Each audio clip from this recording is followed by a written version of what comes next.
धन धन धुन सारंग धन धन धुन सारंग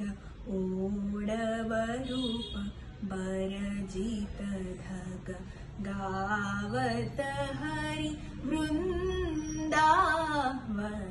संग मुरली अति सुहात धन धन धुन सारंग धन धन धुन सारंग आरोहण सुरनीला सत सोही मृदु अवरोही करत परिसुर संवाद